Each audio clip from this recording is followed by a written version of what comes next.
As PC handhelds continue to shake things up in the new year, Redmagic has released one of the most powerful handheld alternatives to date in the mobile gaming space, the Redmagic 8 Pro.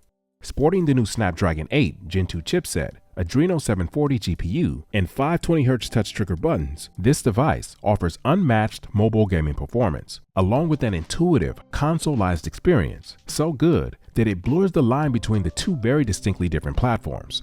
For this video, we'll be taking a close look at the upgraded features the Redmagic 8 Pro has to offer. We'll dive into performance across Android native titles, as well as emulation capabilities across systems such as NES, Super NES, Dreamcast, GameCube, and more. And we'll even take a look at two of the most popular Android controllers on the market today.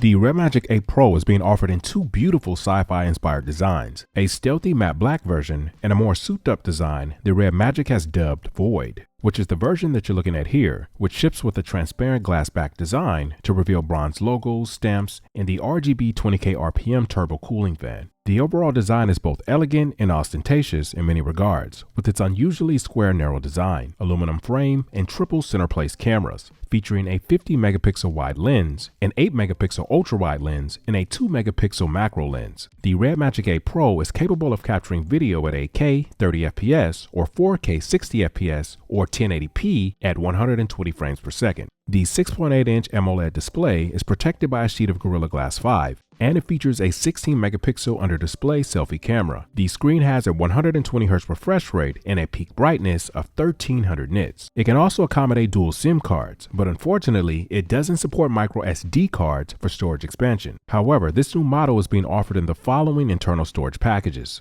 This latest design also features Wi-Fi 7, Bluetooth 5.3, NFC, and a 6000 mAh battery, which in the world of handheld PCs translates to roughly 30 watt-hours. Very impressive for its size, but what makes the 8 Pro a heavy hitter for mobile gaming is the new Qualcomm Snapdragon 8 Gen 2 chipset, paired with the Adreno 740 GPU and the LPDDR5X RAM.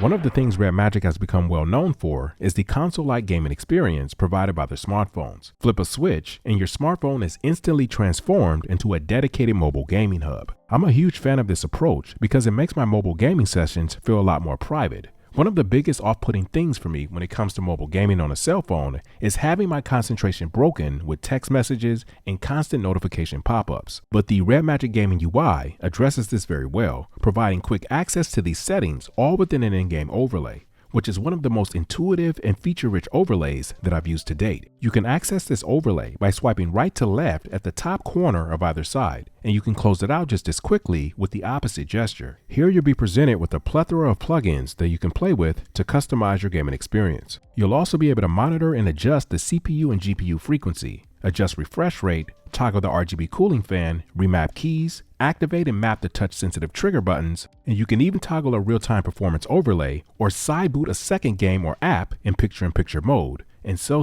much more. But the mobile console experience doesn't end there, because you can also wirelessly cast your games to a monitor or TV, or you can physically dock the Redmagic Pro via the USB-C port for zero latency and transmit video and audio all in one. With this setup, you'll have the option to use your phone as a mouse or even split the port altogether so that your phone can operate independently of the game that you're currently playing. How cool is that? Additionally, you'll also have access to Mora, the Redmagic 8 Pro virtual assistant. Unfortunately, most of the tasks she's able to perform are fairly trivial. I'll keep it a buck. I probably won't do a whole lot with this, but I can definitely see where Redmagic is going in an effort to make the device feel more interactive. For example, you can have Mora act as your personal alarm clock. Wake up, Commander. It's time to get up and finish your mission. Or you can take virtual photos with her. You know, I hadn't been briefed in the slightest on this new mascot for the 8 Pro, so when I unboxed the package and was greeted with these, as you can imagine, I was pretty confused. And I didn't go inside the game center for the first couple of days as I was setting everything up with emulation. So I was mystified for a good little while before it all made sense. But overall, this setup with a dedicated gaming hub for some reason reminds me a lot of the Steam Deck. You have your primary user interface or desktop with all of your traditional accessibilities, and when you're ready to hunker down and play some games, you can then hop over into your dedicated gaming space. I should also mention you can have virtually any desktop app pulled inside the game center that you please. As you can see here, I've pulled in my main emulator apps so I can launch them here directly, which we'll take a closer look at in just a sec. So guys, I gotta say, after gaming on the Redmagic 8 Pro for several weeks now, I'm legitimately amazed by the performance. Flagship native Android games such as Call of Duty Mobile and Genshin Impact run at a buttery smooth 60 FPS with no hiccups, and the Snapdragon 8 Gen 2 flat out rips through emulated systems.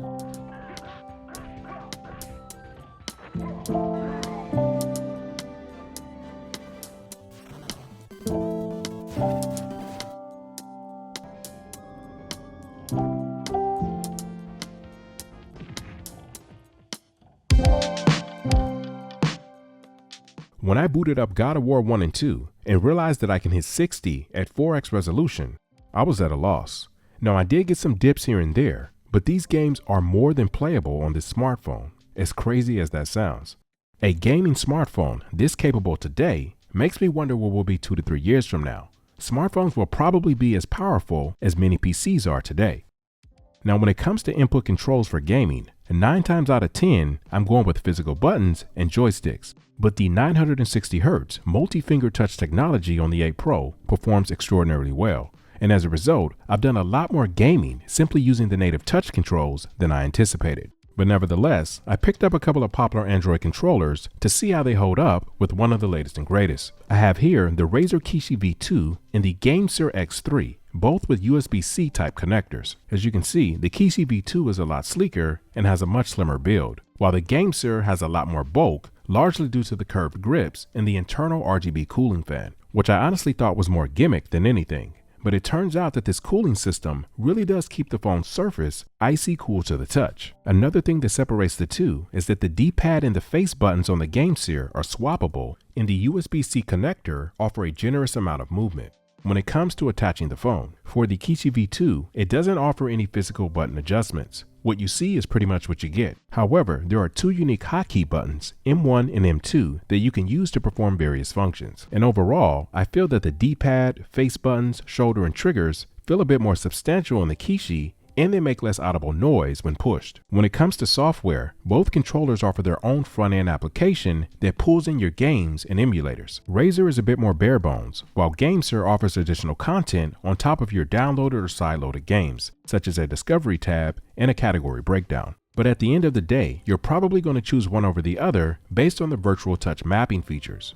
Both controls excel in this area. However, I noticed that Gamesir often had preloaded controllers for popular Android games that I simply had to fine-tune, whereas for the Kishi V2, I pretty much had to start from scratch. Razer also uses a floating shortcut tab that remains on the screen at all times, even once games are closed out, unless you turn it off altogether in the main settings. Gamesir uses a floating shortcut tab as well to adjust controls, but it doesn't sit up on the screen once a game has been closed out, which I much prefer. All in all, I ended up liking the Gamesir app, the virtual touch mapping, and the ergonomics the most, while I preferred the D-pad, face buttons, shoulder, and triggers on the Razer Kishi V2. My only reservation when it comes to these attachable controllers is the overall added bulk and size to an otherwise sleek pocket-friendly design. Depending on the size of your smartphone, attachable controllers start to bring the device awfully close to the realm of a Switch or a mini PC. And I think that the greatest appeal of a powerful gaming smartphone is that you can literally take it everywhere, regardless of the situation.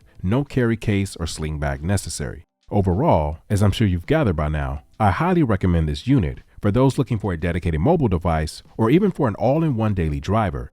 Now the selfie cam isn't the greatest, but outside of that, this thing is packing crazy specs. If only it had a micro SD slot and wireless charging. Those are really my only gripes. But most gaming phones out there don't have these features either. The Redmagic dedicated gaming center paired with the suite of monitor and TV docking features have been executed very well and deserve recognition and consideration for your next gaming smartphone purchase. Before I wrap, let me know what you think about the Redmagic 8 Pro gaming smartphone. Are you even a mobile gamer in the first place? If not, how did you make it to this point? And if you are you on Apple or Android? And can it hit 60 for PS2 games with little compromise? As always, thanks for watching and supporting the channel, and I will see you guys in the next one. Mr. Tech suggest.